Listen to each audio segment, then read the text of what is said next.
नमस्कार विद्यार्थी मित्रांनो, आज आपण इयत्ता 8वी इतिहास व नागरिकशास्त्र या पुस्तकातील नागरिकशास्त्राचा दुसरा पाठ भारताची संसद अभ्यासणार आहोत। नागरिकशास्त्राच्या पहिल्या पाठामध्ये आपण संसदीय शासन पद्धतीची ओळख करून घेतली। आता या दुसऱ्या भागामध्ये आपण भारताच्या संसदेचा अभ्यास करणार आहोत। भारताच्या संसदेची निर्मिती संविधानाने केलेली आहे।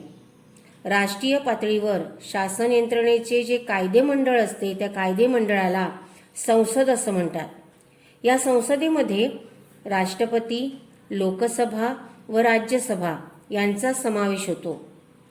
राष्ट्रपती संसदेचे महत्त्वाचे घटक जरी असले तरी सुद्धा राष्ट्रपतीला संसदेच्या दैनंदिन कामकाजामध्ये भाग घेता येत नाही।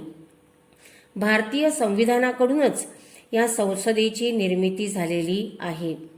या संसदेचे 2 सभागृह आहेत, एक लोकसभा आणि दुसरी राज्यसभा। लोकसभा आणि राज्यसभा यांच्या सदस्यांना खासदार असं म्हणतात। आपल्या मतदारसंघाचे प्रश्न सभागृहात मांडून ते सोडवण्याचा प्रयत्न खासदार करीत असतात।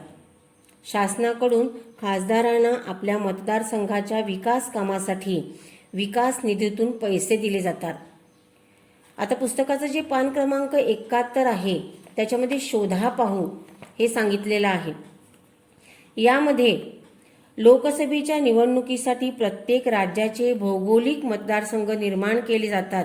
त्यानुसार लोकसंख्येच्या प्रमाणात प्रत्येक राज्याच्या लोकसभेच्या एकूण जागा निश्चित केल्या जातात। आणि इथे आपल्याला काही राज्य दिलेली आहेत, त्यांचा आपण जागा बघूया। महाराष्ट्र 48 जागा आहेत, गुजरात 26 जागा, मध्य प्रदेश 29, उत्तर प्रदेश 80 आणि गोवा 2 जागा। आता आपण संसदेमधील लोकसभा आणि राज्यसभा ही जी 2 सभागृह आहेत त्याविषयी माहिती करून घेऊया। लोकसभा हे संसदेचं कनिष्ठ आणि प्रथम सभागृह आहे। त्यामध्ये जास्तीत जास्त 552 सदस्य असतात। देशभरातील भौगोलिक मतदारसंघांतून थेट जनतेकडून सदस्यांची निवड होते। अँग्लो इंडियन समाजाला पुरेसे प्रतिनिधित्व नसल्याने राष्ट्रपती 2 प्रतिनिधींची लोकसभेत नेमणूक करतो। अनुसूचित जाती जमातींना मतदारसंघ आरक्षित ठेवलेले असतात। लोकसभेचा कार्यकाल हा 5 वर्षाचा असतो आणि दर 5 वर्षांनी सार्वत्रिक निवडणुका होतात। लोकसभेची निवडणूक लढवण्यासाठी उमेदवाराला किमान वय 25 वर्ष पूर्ण असावे लागते। राज्यसभा हे संसदेचं वरिष्ठ आणि द्वितीय सभागृह आहे। त्यामध्ये एकूण 250 सदस्य संख्या असते। प्रमाणशीर प्रतिनिधित्व पद्धतीने घटक राज्ये व संघशासित प्रदेश यांच्या विधानसभांच्या सभासदांकडून 238 सदस्यांची निवड होते। कला, क्रीडा, साहित्य इत्यादी क्षेत्रातील तज्ज्ञ व्यक्तीमधून 12 व्यक्तींची राष्ट्रपतीकडून नेमणूक होते। याचे प्रतिनिधित्व आरक्षण दिलं जात नाही। स्थायी सभागृहात दर 2 वर्षांनी एकूण सदस्याच्या 1/3 इतके सभासद निवृत्त होतात व तेवढ्याच सभासदांची नव्याने निवड होते। प्रत्येक सभासदाचा कार्यकाल 6 वर्षे इतका असतो। राज्यसभेसाठी किमान वय 30 वर्ष पूर्ण असावे लागते। पान नंबर 72 वर करून पहा हा जो एक तक्ता दिलेला आहे त्यामध्ये मेरी, राधिका वगैरे जी मुलं आहेत त्यांच्यामधला एक संवाद आहे आणि त्या संवादाचा अर्थ असा आहे की वयाची 18 वर्ष पूर्ण झालेल्या भारतीय नागरिकासच मतदान करण्याचा अधिकार मिळतो। वयाची 25 वर्ष पूर्ण झालेला भारतीय व्यक्ती लोकसभेची निवडणूक लढवू शकतो आणि इतर देशातील व्यक्तीला भारतीय संसदेची निवडणूक लढवता येत नाही। भारतीय नागरिकाला देशातील कोणत्याही राज्यातील मतदारसंघातून निवडणूक लढवता येते। त्याशिवाय संसदेची निवडणूक लढवण्यासाठी पात्रतेच्या आणि अपात्रतेचेही काही निकष आहेत ते निश्चित केलेले आहेत. आता आपण संसदेची कार्य पाहूया. कायद्यासंबंधीची त्यांची काही कामं आहेत. ती म्हणजे जनहित आणि संविधानाची उद्दिष्ट साध्य करण्यासाठी नव्या कायद्यांची निर्मिती करणे, कालबाह्य किंवा काही जुने झालेले कायदे रद्द करणे, जे आत्ता अस्तित्वात आहेत त्या कायद्यामध्ये दुरुस्त्या करणे किंवा बदल करणे. त्याशिवाय संसदेचं मंत्रिमंडळावर सुद्धा नियंत्रण असतं. संसद मंत्रिमंडळावर विविध मार्गाने नियंत्रण ठेवते. संसदेला दुर्लक्षित करून मंत्रिमंडळ कारभार करू शकत नाही. प्रश्न विचारून अविश्वासाचा ठराव आणून संसद मंत्रिमंडळावर नियंत्रण ठेवू शकते. त्याशिवाय संविधानात दुरुस्ती करण्याचा अधिकार सुद्धा संसदेलाच असतो. संविधान दुरुस्तीच्या प्रस्तावावर चर्चा होऊन 3 मार्गांनी संविधानातील तरतुदीमध्ये बदल करता येतो. पहिला मार्ग म्हणजे संसदेच्या साध्या बहुमताने, दुसरं संसदेच्या विशेष बहुमताने आणि तिसरं संसदेचे विशेश बहुमत अधिक निम्म्यापेक्षा अधिक घटक राज्यांच्या मान्यतेनुसार. आता या संसदेमध्येच लोकसभा अध्यक्षांची सुद्धा निवड होते. लोकसभेच्या निवडणुकीनंतर पहिल्या बैठकीत लोकसभेच्या अध्यक्षाची व उपाध्यक्षाची निवड केली जाते. लोकसभेच्या नवनिर्वाचित सदस्यांकडूनच त्यांची निवड केली जाते. लोकसभाध्यक्षांच्या मार्गदर्शनानुसार व नियंत्रणाखाली लोकसभेचं कामकाज चालतं. आता हे जे लोकसभा अध्यक्ष असतात त्यांची कामं कोणती ती आपण पाहूयात. पहिलं काम सभागृहाचे कामकाज निपक्षपातीपणे चालवणे. दुसरं लोकसभेच्या सदस्यांच्या हक्कांचे व विशेषाधिकारांचे रक्षण करणे. तिसरं सभागृहाचे कामकाज शांततेने व सुरळीतपणे चालवणे. चौथं सभागृहाची प्रतिष्ठा सांभाळणे.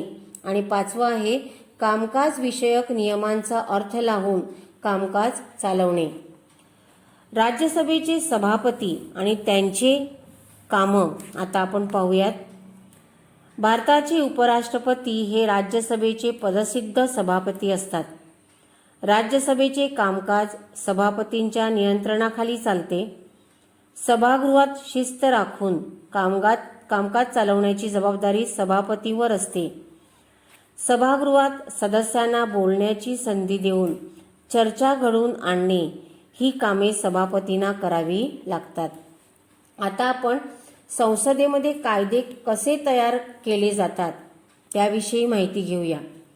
पहिलं विधेयक कशाप्रमाणे मांडलं जाते. कायद्याचा जो प्रस्ताव केलेला असतो त्या प्रस्तावाला विधेयक असं म्हणतात. प्रथम कायद्याचा कच्चा मसुदा किंवा आराखडा तयार करून संसदेत मांडावा लागतो. नंतर संसदेच्या प्रत्येक सभागृहात विधेयकाची 3 वाचनं होतात. दोन्ही सभागृहाने संमत केलेल्या विधेयकावर राष्ट्रपतींची स्वाक्षरी झाली की विधेयकाचे कायद्यात रूपांतर होते. संसदेचा कोणताही सभासद वा मंत्री सभागृहात विधेयक मांडू शकतो. आता हे जे विधेयक आहे त्या विधेयकाचे 3 प्रकार आहेत. पहिलं म्हणजे अर्थविधेयके, दुसरं सर्वसाधारण विधेयके आणि तिसरं आहे संविधान विषयीची विधेयके. आता आपण कायदे निर्मितीची प्रक्रिया बघूयात. म्हणजेच विधेयकाचे कायद्यात रूपांतर होण्यासाठी विधेयकाला कोणकोणत्या प्रक्रियेतून जावे लागते ते आपण पाहूया. पहिला आहे पहिले वाचन. पहिल्या वाचनातून विधेयकाची ओळख करून दिली जाते. विधेयकाचे हेतू व उद्दिष्टे स्पष्ट केली जातात. दुसऱ्या वाचनातून संसदेच्या सभासद विधेयकावरती चर्चा करून मते मांडतात. कलमवार चर्चा होऊन विधेयक समितीकडे पाठवले जाते. समितीमध्ये विधेयकावर चर्चा होते. त्यात आवश्यक ते बदल केले जातात आणि मग विधेयकाचा अंतिम मसुदा तयार होतो. हा अंतिम मसुदा तिसऱ्या वाचनामध्ये संमत होऊन दुसऱ्या सभागृहाकडे पाठवला जातो. दुसऱ्या सभागृहामध्ये विधेयक पहिल्या वाचनाखेरीज सर्व अवस्थातून जाते आणि मतदान करून हे विधेयक त्या ठिकाणी संमत केले जाते. मतभेद जर झाले तर दोन्ही सभागृहांची संयुक्त बैठक बोलावली जाते आणि संयुक्त बैठक बोलावून त्यामध्ये हे विधेयक संमत केलं जाते. पुढे आहे राष्ट्रपतींची मान्यता. नंतर ते विधेयक राष्ट्रपतीच्या संमतीने त्या विधेयकाचे कायद्यामध्ये रूपांतर होते. राष्ट्रपती विधेयक पुनर्विचारासाठी संसदेकडे परत सुद्धा पाठवू शकतात आणि मग त्यावरती राष्ट्रपती सही करतात आणि त्या सहीनंतर त्या विधेयकाचे कायद्यामध्ये रूपांतर होते. आता काही कायदेविषयक अधिकार आहेत. ते कायदेविषयक अधिकार कशा पद्धतीचे आहेत हे आपण जाणून घेऊया. केंद्रीय अर्थमंत्री दरवर्षी 1 फेब्रुवारीला देशाचा अर्थसंकल्प लोकसभेत सादर करतात. पूर्वी तो 28 फेब्रुवारीला सादर केला जात असे. संसदेप्रमाणेच राज्य विधिमंडळातही कायदे निर्मितीची पद्धत वापरली जाते. केंद्रात राष्ट्रपतींच्या तर राज्यात राज्यपालांच्या स्वाक्षरीने विधेयकाचे कायद्यामध्ये रूपांतर होते.